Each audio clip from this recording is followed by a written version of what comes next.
Okay, it is Super Tuesday. It's a big day.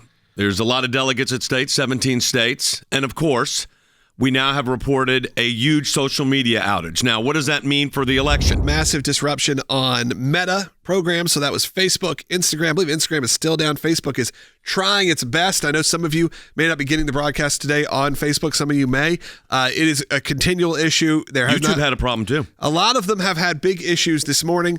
All obviously coincidentally, if you want to put that in quotes, on Super Tuesday. And you have a platform. I think people need to realize this. It's not just about sharing an image. It's Facebook shares your polling information, tells you where to go. Social media plays such a big role in everything, like you said, in information, and it happens to be on Super Tuesday. You have to at least go to the thought that this was some kind of planned something. There's no reason to not at least consider the idea that this is intentional. I want to say this because we had this whole Russian interference thing. Remember in 2016, that's how it all started. With the election, and it was concerns over the social media usage. So this has been a problem now, Logan, for at least 9 years. And you would think now, 9 years later, we might have figured it out. Yeah. But the people going after it are probably no question, they're very sophisticated. Oh, if this does turn out to be some sort of cyber attack. Will we know that? Probably not. Okay. I mean, maybe they would say, they may say it. They may put out a statement. But I mean, that certainly will not cause your company to do well in the stock. You may have to. You can maybe explain that for publicly traded companies. Like, is Meta publicly traded? I believe it is, isn't it? So they have to explain. You kind of have to describe why you'd lose millions of dollars of revenue. And you said today they're losing millions. I would assume. I mean, I can't imagine they're not. We have a pretty vulnerable. We have a pretty vulnerable power grid, but we have very vulnerable communications situation. And remember when you're talking about reports of Russia having space nukes and those kind of things, don't put anything, this is what I said, we got to prepare. I'm not someone saying prepare for this kind of thing, but technology going down is something that very well could have happened. Here's the truth. If that I voted this morning. I wasn't sure of my voting place. If my cell phone had gone out after I dropped my kids off at school, you would have known where to go? I would have known where to go, and I probably would have not voted. So you're very dependent on your phone. There's no doubt about that. Now, what's interesting, you mentioned the Russian satellite issue. One of the things President Trump did, which is not people forget, was the creation of the Space Force. Yeah. And now everybody's thinking that's a brilliant move. And by the way, the Biden administration didn't undo that one. No. Because there is a battle in space. Yeah, I think it was a branding issue maybe, or just Trump making it easy to understand, making it Space Force. We're used to hearing Air Force our whole life, but no one cares.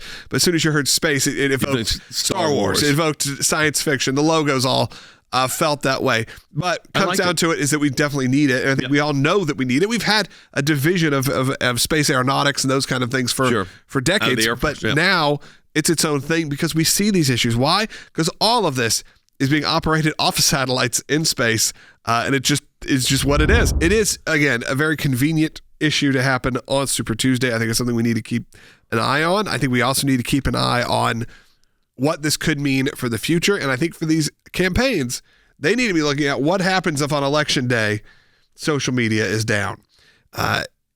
Could it mean people don't show up? I think that to me is probably the biggest concern. Big Supreme Court win yesterday, 9-0. Yep. In a court that rarely does that now, do you see a 9-0 ruling on especially something that is highly political? And of course, the liberal news didn't exactly take it lightly. Well, because you had some Republican conservative judges that said that Colorado was perfectly correct, that this was a slam dunk, and that includes people like Mike Ludig and others. And then you had the whole anti-Trump crowd that said, the Colorado was right. And then 9 justices of the Supreme Court said Colorado was wrong. You saw the left really come after the entire court, but specifically the liberal justices because they felt betrayed. Now, look, we've been in a situation where we felt that some of the more conservative justices should have voted one way and they did not. But it rarely happens on a 9-0. No. Usually if it's a 9-0, it's because there's a pretty set precedent that they are going to uphold or they are going to, really push forward. But to see some of the attacks on the justices, again, the left justices, bordering on racism that was coming out of the left in the way that they were spinning these conversations. Especially on Justice Jackson, the newest justice. Yes, of course, specifically on her, saying that she's the sole reason that MAGA survived, that kind of rhetoric. I don't find that good on either side. I think when you start attacking Supreme Court justices and really start sending things that are fairly threatening, we don't stand for it on for the conservative justices. We don't stand for it for the liberal justices as well. I think it's disturbing, but you did see that. Colorado got it wrong. They were never right. A state cannot create chaos in an election, and all 9 justices, from the most conservative to the most liberal, said you can't do it. So, they let their anti-Trump bias get in the way of their better judgment. Kagan, Sotomayor, and Jackson wrote a concurring opinion, but they concurred in the judgment. So explain what that means. Okay, concurring opinion means we agree with the judgment. In other words, Colorado cannot on their own take somebody off the ballot. States don't have that authority. But they thought the court went a little bit too far as what they actually held as the rationale. But on the judgment, they concurred in judgment. So 9-0. What's ironic to me is the way the left has gone after Kagan, Sotomayor, and Jackson CC in particular, maybe. What is so funny about this is what they don't understand is, let's go just to the logical conclusion of what they want the Supreme Court to rule. That, oh yes, one state can take somebody off the ballot. They can make the determination.